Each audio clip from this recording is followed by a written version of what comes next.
Hello everyone, good morning and welcome back to my channel. কেমন আছো তোমরা? আশা করি অনেক ভালো আছো। আমিও বেশ ভালো আছি। তো আজকে ভিডিওটা দেখতে দেখো হাসতে হাসতে পেট পুরো ব্যথা হয়ে যাবে। তো সকালবেলা ঘুম থেকে উঠে দেখি আমার টিপটা তো পুরো স্বর্গের মাথায় উঠে বসে আছে। তো সেটাকেই নামালাম। তারপর সকালবেলা উঠে দেখি বৃষ্টি হচ্ছে, আর আমার সেই বোরিং দিন আবার চলে এসেছে। কালকে রোদটা দেখে মনে হলো যে বেশ ভালোই হলো, বৃষ্টিটা চলে গেল, কিন্তু আবার দেখি বৃষ্টি পড়ছে। তো তারপর বৃষ্টি দেখতে দেখতে একটু ব্রাশটাও করে ফেলেছি। আমি ক্রিম মাখছি না জল মাখছি আমি জানি না, মানে হাতে জল ছিল ওইভাবেই ক্রিম মেখেছি। আর আজকে যা হয়েছে না আমার সাথে, মানে হাসিও পাচ্ছে আবার কষ্টও লাগছে। তো কী হয়েছে সেটা তো তোমরা দেখতেই পারো ভিডিওতে। তো তার আগে আমি কয়েকজনকে থ্যাংক ইউ বলি, মানে সুস্মিতাকে তো সবার আগে থ্যাংক ইউ বলছি, কারণ তো মানে জিনিসটা ওই পুরো হ্যান্ডেল করেছে। মানে আমার হাতে তো কিছুই ছিল না, যা করেছে সব ও করেছে। আমি তো পুরো ভালোভাবে এসেছি, ওর খুব একটু কষ্ট হয়েছে আমার জন্য। তো কষ্টের জন্য সরি, আর হেল্প করার জন্য অনেক অনেক অনেক থ্যাংক ইউ। আর বনি পিঙ্কি তোদেরকেও থ্যাংক ইউ সো মাচ। কী হয়েছে কি না হয়েছে সেটা তোমরা ভিডিও শেষে দেখতে পারবে। তো চলো তারপরে এবার আমার মেন ব্লগে চলে আসি। সাথে যে কয়দিন ধরে কি হচ্ছে কে জানে, এখন শুধু দুপুরবেলা আমি ঘুমিয়ে যাই। তো ঘুম থেকে উঠে স্নান করতে হবে, তখনই না আমার কিছু একটা খেতে ইচ্ছা করছিলো। তার জন্যই ভাবলাম চলো একটা বিস্কুটই খেয়ে নিই। তো বিস্কুটটা খেতেও আমি ঠিক করে পাইনি, মানে ঢং করতে গিয়ে বিস্কুটটাও আমার হাত থেকে পড়ে গেছে। আমার ভিডিও দেখছো আর একটু ঢং দেখবা না, সেটা কি হতে পারে বলো?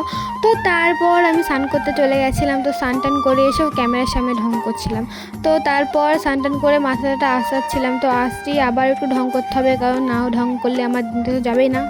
তারপর ছাদে গেছিলাম জামা কাপড় নাড়তে, আর ছাদে কাকি ছিল, তো ওইখানেই কাকির সাথে একটু গল্প করছিলাম। তো তারপর নিচে এসে খাওয়া দাওয়া করে পড়া আছে, তো তার জন্য একটু পড়তেও তো হবে গাইস, জন্য একটু পড়তে বসেছিলাম। আর আমি জানি আজকের ভিডিওটা একটু বড় হয়ে যাচ্ছে, একটু কষ্ট করে প্লিজ আমার ভিডিওটা পুরো দেখে নিও। তো তারপর পড়তে যাবো বলে একটু রেডি হচ্ছিলাম। আর আমি না অনেক দিন ভালো করে চুল বেঁধে পড়তে যাইনি, মানে যেমন ইচ্ছা যেমন মনে হতো তেমন বেঁধে চলে যেতাম। আমার ভালো লাগতো না আমার চুলটা বেঁধে। তো আজকে যেহেতু কালকে শ্যাম্পু করেছি, চুলটা একটু সুন্দর ছিল, তো তার জন্য ভাবলাম ঠিক আছে চলো আজকে একটু চুলটা ভালো করে বেঁধে নিই। আজকে আমি খুব তাড়াতাড়ি রেডি হয়ে গেছিলাম। তো তারপর দেখি ঘরের থেকে নেমে দেখি এ আবার এখানে ঝাঁকার মধ্যে বসে যেত। তো একে আবার একটু আদর করছিলাম। আর আমার না খুব ভয় লাগে বিড়ালের গায়ে হাত দিতে বা বিড়ালকে করতে। তো খুব সাহস করেই আমি আজকে একটু বিড়ালকে আদর করছিলাম, কারণ যদি কামড়ে দেয় কে অতগুলো ইঞ্জেকশন সহ্য করে বলতে। আমি শুধু বিড়াল না, কুকুর দেখলেও আমার খুব ভয় লাগে। তো তাদের থেকে আমি এমনিই দূরে থাকি। তারপর পড়াটা কমপ্লিট করে ফুচকা খেয়ে যেই বাড়ি আসবো, সেই আমার সাইকেলের অবস্থা ঠিক এই রকম হয়ে গেছে, আসতেই পারছিলাম না কোনো রকমভাবে। এত হাসিস কে বলবি তোরা সারা সামনে কি সামনে দেখে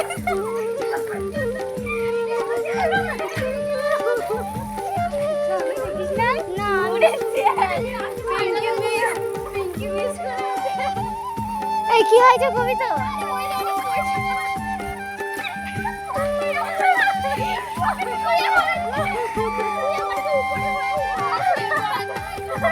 কার